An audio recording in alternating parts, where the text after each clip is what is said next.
لڑکی پیدا ہوتی تھی، باپ اپنے ہاتھوں سے لے جا کر کے زمین میں گاڑ دیتا تھا. باپ مر جاتا تھا، سوتیلی ماں سے اس کا بیٹا شادی کر لیتا تھا. شوہر مرتا تھا، 1 سال تک عورت ایک کوٹری میں بند کر دی جاتی تھی اور 1 سال تک عدت مناتی تھی اور سوگ مناتی تھی اپنے شوہر کا. جانوروں کی طرح، گھوڑے اور گدھوں اور بیل کی طرح عورت بکتی تھی مارکیٹ میں. میرے پیارے ساتھیوں، اس سوسائٹی کے اندر اگر مہیلاؤں کو ان کا استھان کسی نے دیا ہے، مہیلاؤں کو اگر ان کا صحیح مقام دنیا کو کسی نے بتایا ہے تو وہ جناب محمد رسول اللہ صلی اللہ علیہ وسلم میں. آپ نے عورت کا مقام بیان کیا. آپ نے کہا عورت اگر بیٹی ہے تو اس کا یہ مقام ہے، عورت اگر ماں ہے تو اس کا یہ مقام ہے، عورت اگر بہن ہے تو اس کا یہ مقام ہے. نبی نے عورت کی ہر حیثیت کو دنیا کے سامنے بیان کیا. اس لیے اللہ کے نبی کہہ رہے ہیں مجھے دنیا میں عورتوں کی محبت میرے دل میں ڈالی گئی ہے. عورت پر اتیاچار ہو، عورت پر ظلم ہو، عورت کو مارا جائے، عورت کو پیٹا جائے، یہ میرے نبی کو پسند ہے.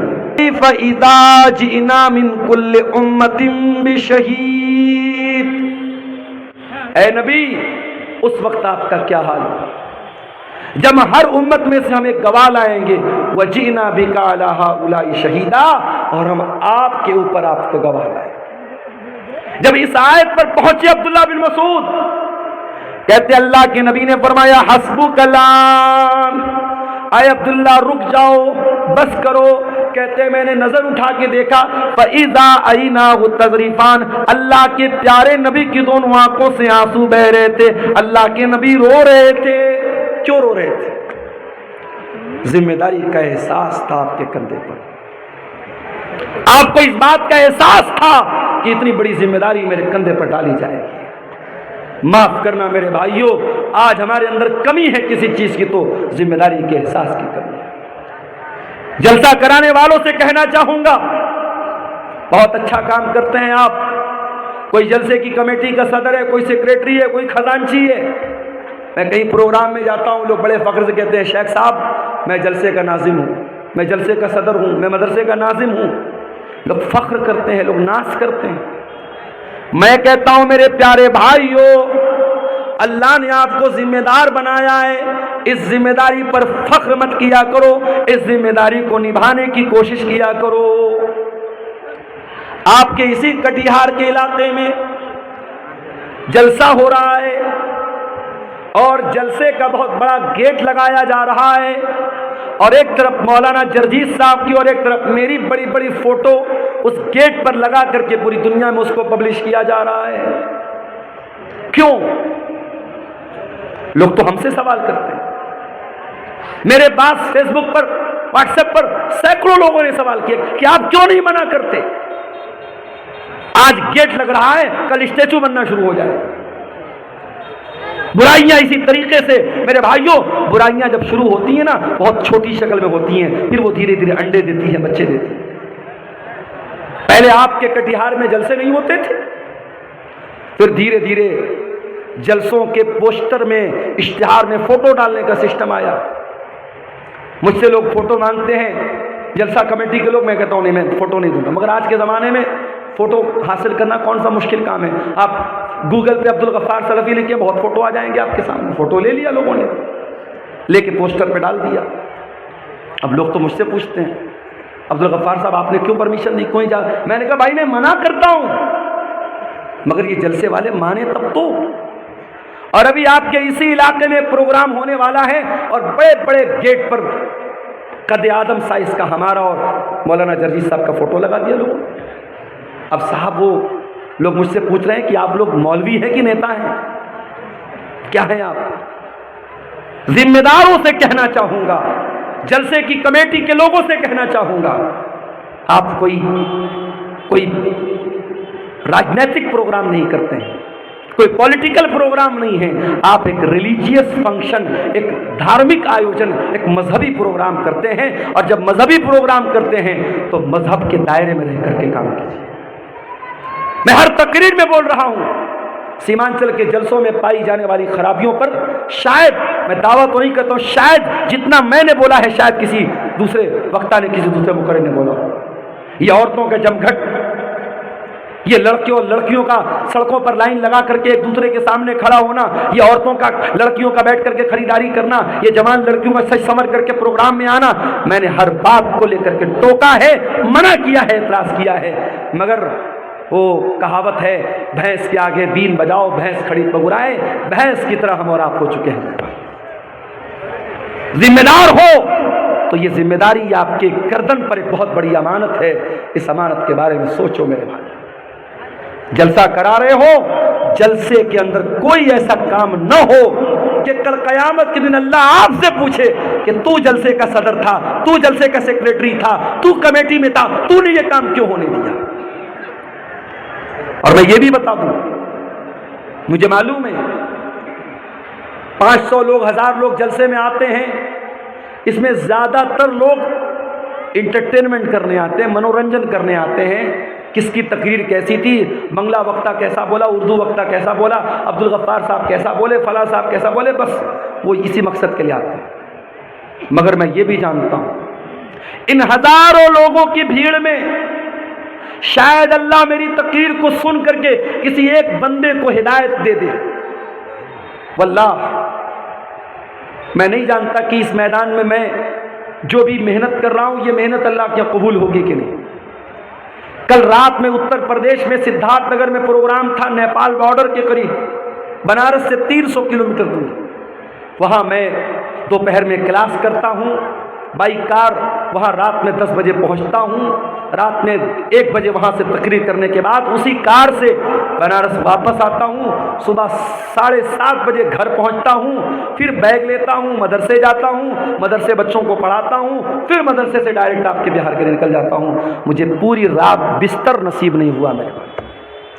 میں یہ نہیں کہتا کہ میں بہت قربانی دے رہا ہوں، لیکن جو محنت ہو رہی ہے ہمیں نہیں معلوم کہ اللہ اس کو قبول کرے گا، ہم تو دعا کر سکتے ہیں، امید کر سکتے ہیں میرے بھائی، مگر واللہ بتا رہا ہوں جب کٹیہار میں، پورنیہ میں، ارریہ میں، کشن گنج میں کہیں پر بھی کوئی نوجوان ملتا ہے اور کہتا ہے شیخ صاحب آپ کی تقریر سنتے سنتے میں پہلے نماز نہیں پڑھتا تھا، اب نماز پڑھنے لگا، پہلے جوا کھیلتا تھا، جوا کھیلنا بند کر دیا، پہلے غلط لائن میں تھا، اس لائن میں نے چھوڑ دیا۔ ایسا لگتا ہے اے اللہ یہ راتوں کا جاگنا، یہ آرام قربان کرنا، یہ لمبے لمبے سفر کرنا، یہ اپنی جان کو خطرے پہ ڈال کر کوہرے کے موسم میں اتنے لمبے لمبے بائی روڈ سفر کرنا، اے اللہ شاید یہ سفر، یہ محنت اگر کسی ایک بے نمازی کے نمازی بننے سے اور کسی ایک غلط انسان کے صحیح راہ پہ آ جانے سے اگر یہ محنت تیری بارگاہ میں قبول ہو جائے تو شاید اسی کے بہانے ہمارا بیڑا پار ہو جائے۔ میرے پیارے بھائیوں، ذمہ داری بہت بڑی چیز ہے۔ اللہ کے پیارے نبی کے سامنے قرآن پڑھا گیا، آپ رونے لگے، کیوں؟ کیونکہ قیامت کے دن آپ کے سامنے وہ جو ذمہ داری ہوگی اس ذمہ داری کو یاد کر کے اللہ کے پیارے نبی رونے لگے اور آپ کی آنکھوں سے آنسو بہنے لگے۔ نبی سے محبت کرتے ہو تو نبی کی پسند کا خیال کرو۔ نبی کو قرآن پڑھنا بہت پسند تھا، نبی کو قرآن سننا بہت پسند تھا۔ اور آگے بڑھیے، اللہ کے پیارے نبی فرماتے ہیں حبب الی من دنیاکم ثلاث، مجھے دنیا میں 3 چیزیں بہت پسند ہیں۔ النساء، عورتیں بہت پسند ہیں۔ اب آپ کہیں گے مولانا صاحب اس کا کیا مطلب ہوا؟ اللہ کے نبی یہ کیوں کہہ رہے ہیں مجھے عورتیں بہت پسند ہیں؟ اس کا تو غلط مطلب بھی کوئی نکالنے والا نکال سکتا ہے؟ نہیں، نبی نے کہا کہ دنیا میں عورتیں پسند ہیں، اس کا مطلب پہلے سمجھ لیجیے کہ اللہ کے نبی کیا کہنا چاہتے ہیں۔ پہلے آپ اتہاس اٹھائیے اور اس زمانے کی جغرافیائی حالات آپ دیکھیے کہ اس وقت عرب کی دھرتی پر عورت کے ساتھ کیا سلوک ہوتا تھا۔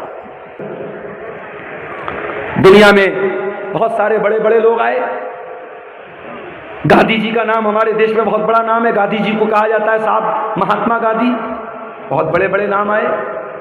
بڑے بڑے لوگوں کی ایک پہچان یہ ہوتی ہے کہ صاحب وہ برہمچاری ہوتے ہیں، عورت سے دور ہوتے ہیں، ان کی زندگی میں بیوی بچے نہیں ہوتے ہیں۔ ہمارے نبی نے ہم کو یہ نہیں سکھایا، ہمارے نبی نے شادی بھی کی، ہمارے نبی کے بچے بھی پیدا ہوئے۔ تو اللہ کے نبی کہہ رہے مجھے دنیا میں عورت بہت پسند ہے۔ النساء والطیب، اور دوسری چیز جو مجھے بہت زیادہ پسند ہے، خوشبو بہت پسند ہے، اللہ کے نبی کو خوشبو بہت پسند تھی، اور اسی لیے کوئی خوشبو اگر تحفے میں دے تو لے لینا چاہیے، خوشبو کا تحفہ لوٹانا نہیں چاہیے، خوشبو کا تحفہ ریجیکٹ نہیں کرنا چاہیے، کوئی تحفے میں خوشبو دے تو لے لینا چاہیے۔ اس کے بعد تیسری چیز کیا ہے؟ جو علت قرۃ عینی بالصلاۃ، نماز میری آنکھوں کی ٹھنڈک ہے، نماز میری آنکھوں کی ٹھنڈک ہے۔ اب ذرا سینے پر ہاتھ رکھو، دل پر ہاتھ رکھو اور بتاؤ، کل فجر، ظہر، عصر، مغرب، عشاء، 4 ٹائم کی نماز میں سے آپ نے کتنے ٹائم کی نماز پڑھی ہے؟ آپ دل پر ہاتھ رکھ کے بتاؤ۔ اگر آپ کو یہ لگتا ہے کہ نہیں مولوی صاحب میں بہت بڑا کاروباری ہوں، میں بہت بڑا بزنس مین ہوں، بہت بڑا ویاپاری ہوں، مجھے نماز پڑھنے کا ٹائم نہیں مل رہا تھا، تو معاف کرنا میرے بھائی، آپ کے کاروبار سے بڑھ کر کے نماز ہے، نماز سے بڑھ کر کے آپ کا کاروبار نہیں ہے۔ اللہ تعالیٰ قرآن کریم میں کہتا ہے میرے متقی بندے وہ ہیں، میرے پرہیزگار بندے وہ ہیں، رجال اللہ تلہیہم تجارت ولا بیع عن ذکر اللہ، میرے متقی بندے وہ ہیں، ان کا کاروبار، ان کا لین دین ان کو نماز سے غافل نہیں کرتا ہے، وہ نماز اپنے ٹائم پر پڑھتے ہیں، کاروبار کے باوجود، لین دین کے باوجود وہ نماز کے معاملے میں کبھی کوئی لاپرواہی نہیں کرتے ہیں۔ یخافون یوما تتقلب فیہ القلوب والابصار، ان کے دل میں اللہ کا ڈر ہوتا ہے، ان کے دل میں قیامت کے دن کا ڈر ہوتا ہے۔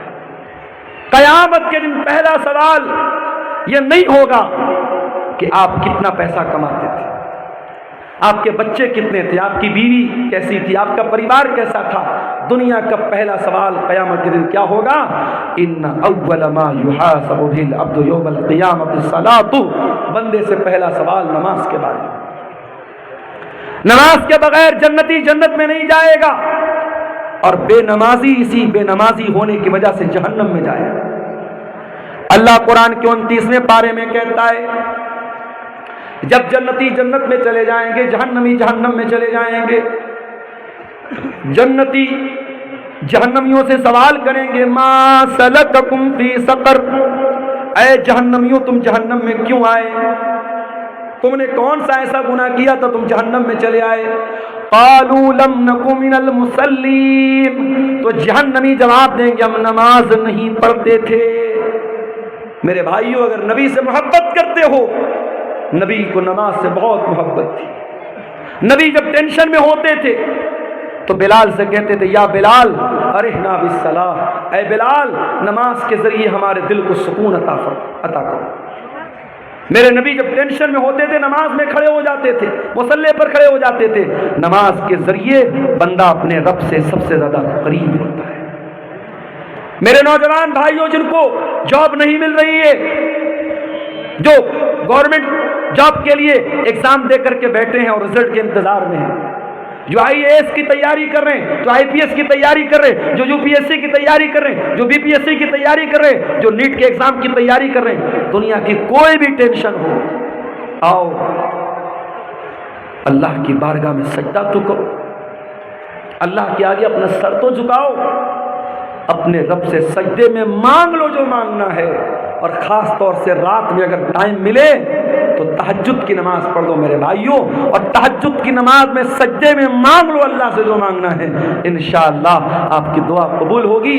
اقرب ما یکون العبد من ربہ وہو ساجد، بندہ اپنے رب سے سب سے زیادہ قریب اگر ہوتا ہے تو سجدے کی حالت میں ہوتا ہے۔ اور آگے بڑھیے، اللہ کے نبی کو ایک چیز اور بہت زیادہ پسند تھی، اور وہ چیز کیا تھی؟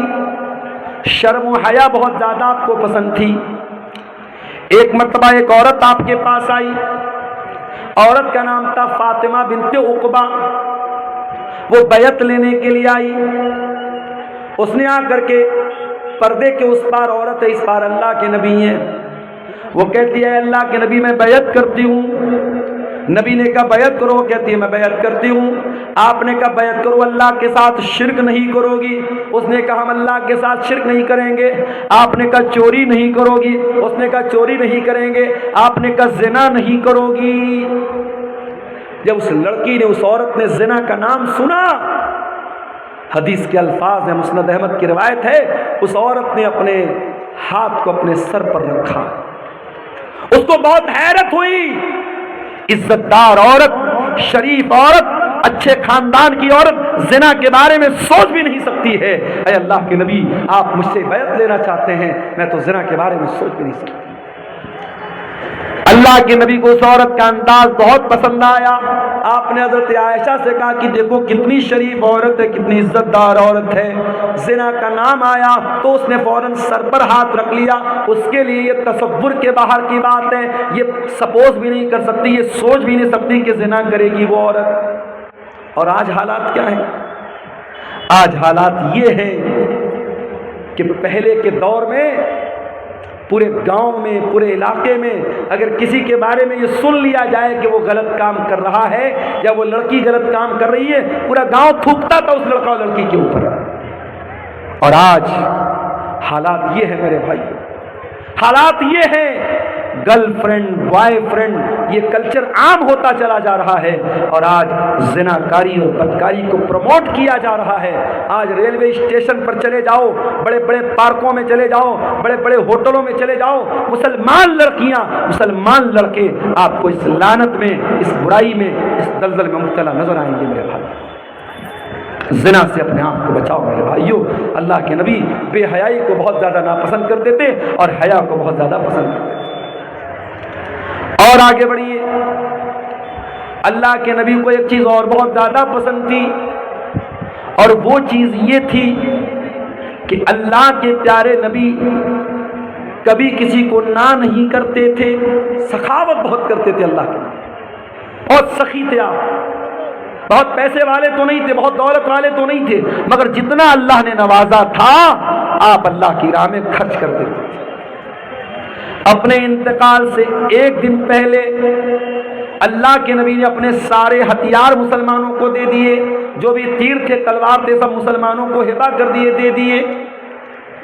آپ کے گھر میں 7 دینار رکھے ہوئے تھے، آپ نے ان 7 دیناروں کو صدقہ خیرات کر دیا۔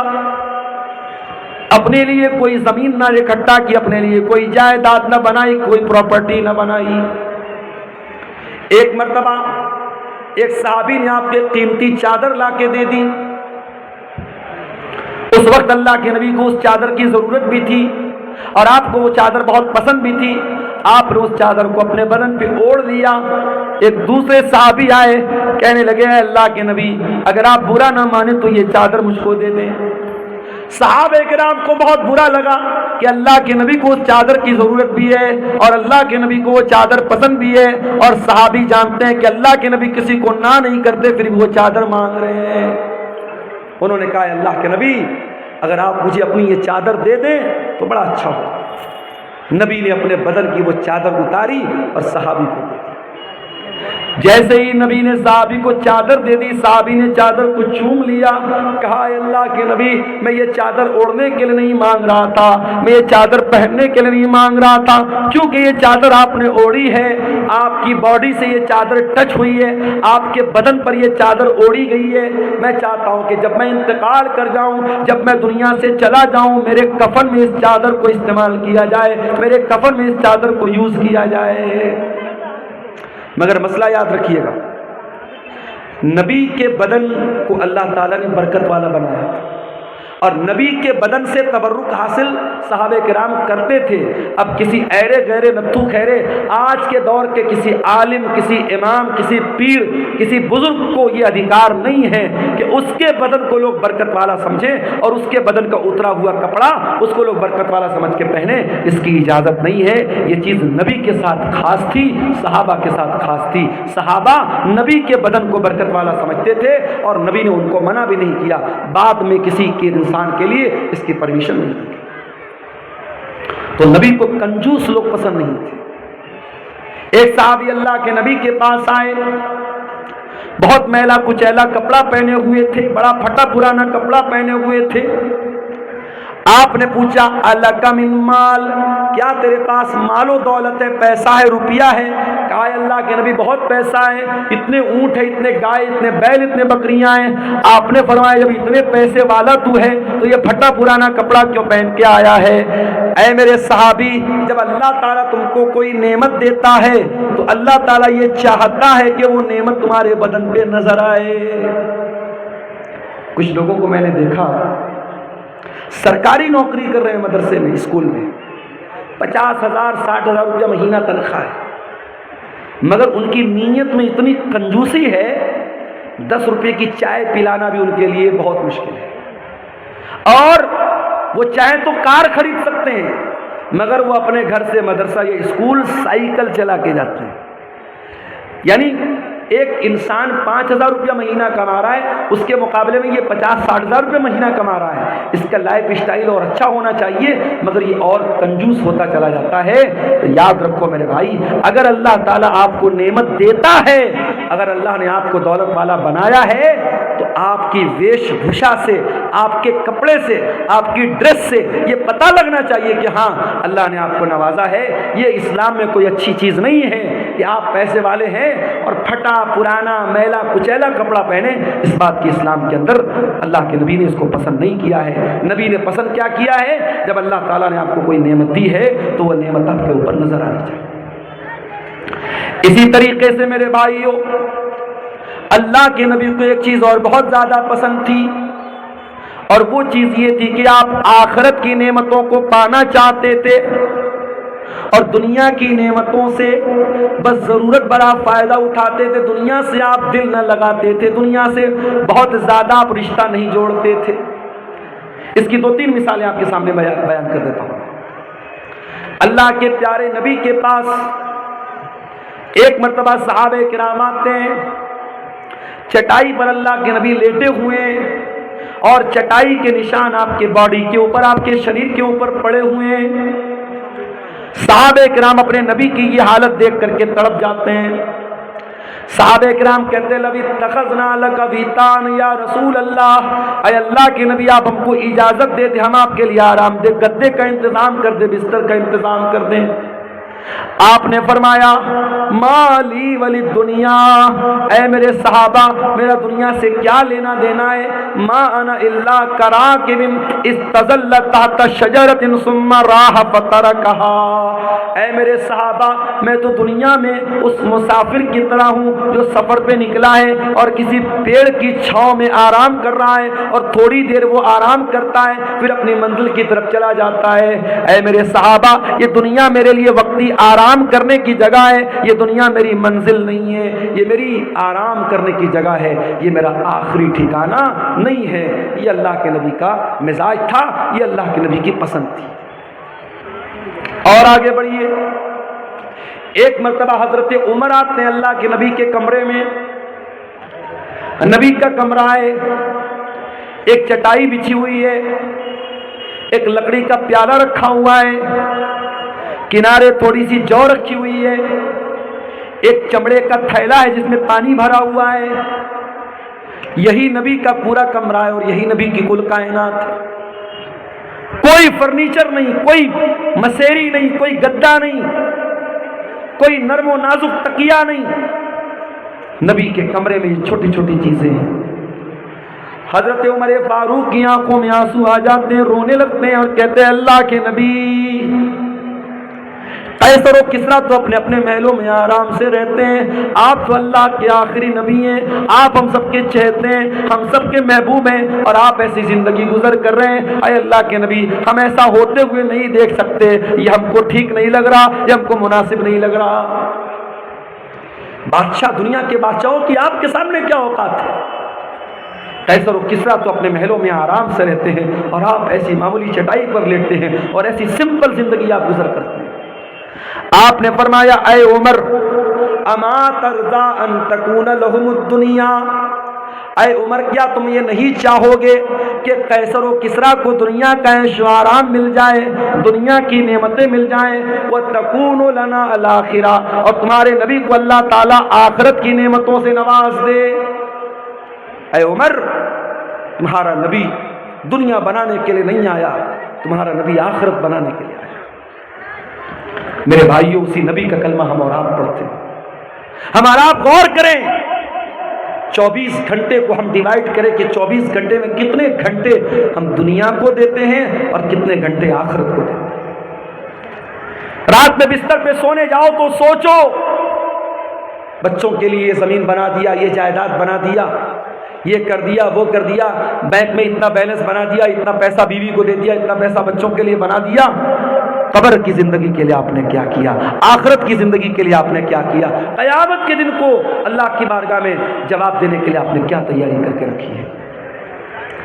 اسی لیے اللہ قرآن میں کہتا ہے، یا ایھا الذین آمنوا اتقوا اللہ ولتنظر نفس ما قدمت لغد واتقوا اللہ۔ اے ایمان والو، اللہ سے ڈرو اور ہر انسان غور کرے کہ اس نے کل کے لیے کیا تیاری کی ہے۔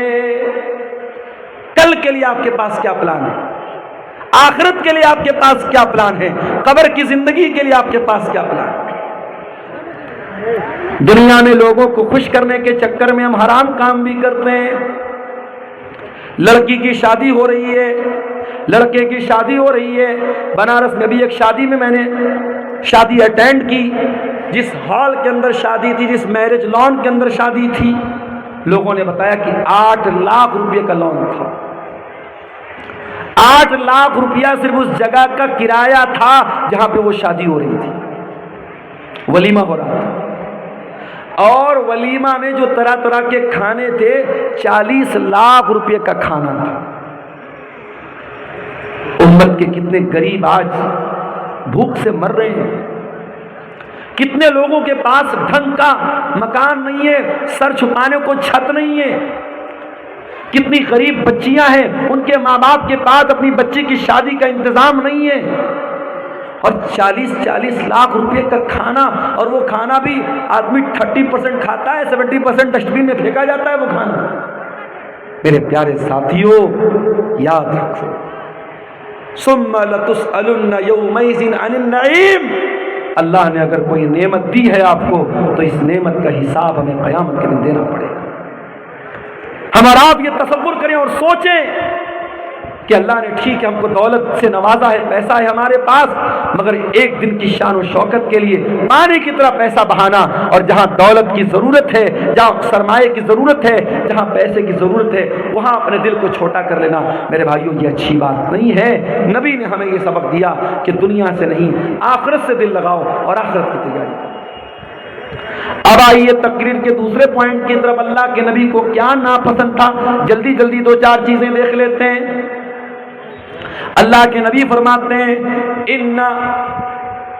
ان ابغضکم الی وابعدکم منی مجلسا یوم القیامت اسوؤکم اخلاقا۔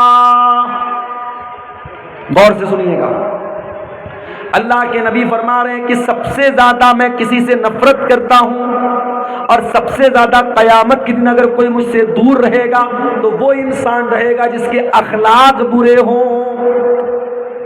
اپنے اہل حدیث بھائیوں کو یہ پیغام دینا چاہوں، عقیدے میں 1 نمبر ہو، منہج میں 1 نمبر ہو، سنتوں پر عمل کے معاملے میں 1 نمبر ہو، اخلاق میں بھی 1 نمبر بن جاؤ میرے بھائی۔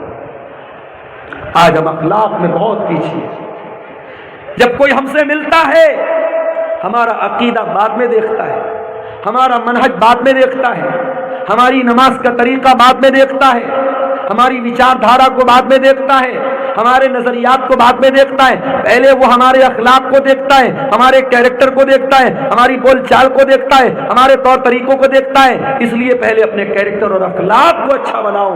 اللہ کے نبی کہہ رہے ہیں جس کا اخلاق برا ہوگا قیامت کے دن وہ سب سے زیادہ مجھ سے دور رہے۔ نمازی بن گئے آپ، ماشاءاللہ چہرے پر شرعی داڑھی آ گئی، ماتھے پر سجدے کا نشان آ گیا، مگر زبان پر گالی ہے، بدتمیزی ہے، دھوکہ دھڑی ہے۔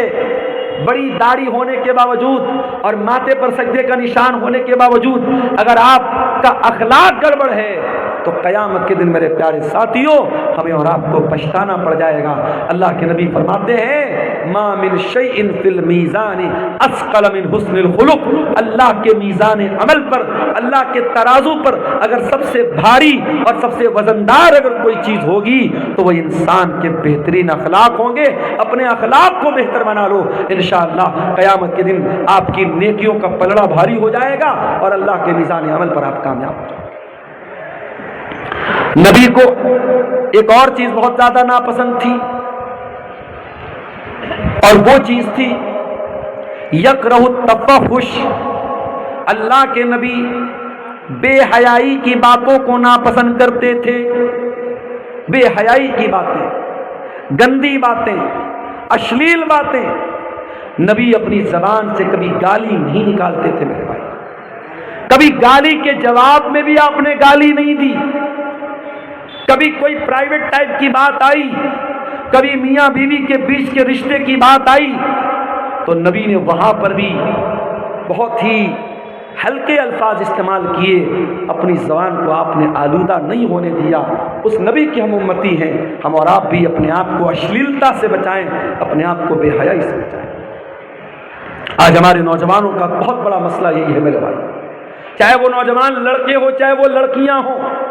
آج حالات یہ ہیں 8-8 9-9 سال کے لڑکے اور لڑکیوں کو یہ سوشل میڈیا، یہ واٹس ایپ، یہ انسٹاگرام، یہ فیس بک، یہ یوٹیوب ہمارے نوجوانوں کو بے حیا بنا رہا ہے، اور ہماری جو نئی نسل تیار ہو رہی ہے یہ نئی نسل بے حیا بن رہی ہے۔ یہ وقت کے پہلے بالغ ہو رہی ہے، یہ ٹائم کے پہلے ایڈلٹ ہو رہی ہے، اور یہ ہر اعتبار سے شرم و حیا سے دور ہو رہی ہے۔ میرے پیارے ساتھیوں، اللہ کے نبی نے فرمایا الحیاء والایمان قرنا جمیعا، حیا اور ایمان دونوں کا رشتہ چولی دامن کا رشتہ ہے، دونوں ایک دوسرے کے ساتھ جڑے ہوئے ہیں۔ جب حیا نکلتی ہے تو ایمان نکل جاتا ہے، جب ایمان نکلتا ہے تو حیا نکل جاتی ہے۔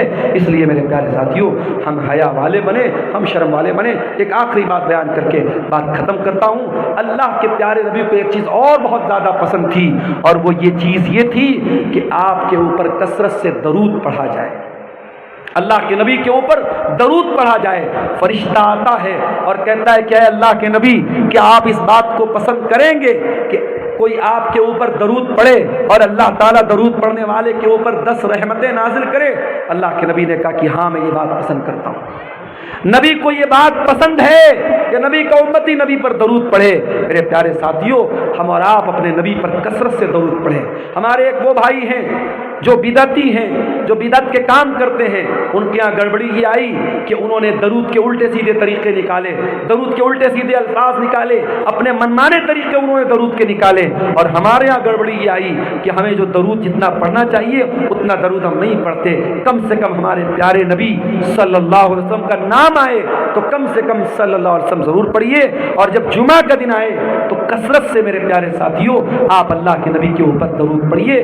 نبی کو اپنے اوپر درود پڑھنے والا بہت پسند تھا، اور اللہ کے نبی نے فرمایا کہ 5 ٹائم کی جب اذان ہوتی ہے، اگر کوئی انسان اذان کا جواب دیتا ہے اور اذان کے بعد دعا پڑھتا ہے اللہم رب هذه الدعوة التامة والصلاة القائمة آت محمدا الوسیلة والفضیلہ وابعثه مقاما محمودا الذی وعدتہ، اگر یہ دعا پڑھتا ہے اور اللہ کے نبی صلی اللہ علیہ وسلم کے اوپر درود پڑھتا ہے، اللہ کے نبی کہتے ہیں حلت لہ شفاعتی، قیامت کے دن اس انسان کو میری شفاعت نصیب ہوگی، میں اس انسان کی شفاعت کروں گا۔ میرے پیارے ساتھیوں، نبی کی پسند اور ناپسند کے اس موضوع پر یہ چند باتیں میں نے آپ کے سامنے رکھی ہیں، اور جاتے جاتے میں یہی آپ سے گزارش کروں گا کہ آپ نبی سے محبت کرتے ہیں تو نبی کی پسند اور ناپسند کا خیال کریں، اور نبی کو یہ مدرسے بھی بہت پسند تھے، یہ دینی تعلیم بھی بہت پسند تھی۔ آپ اس پروگرام میں آئے ہیں، اس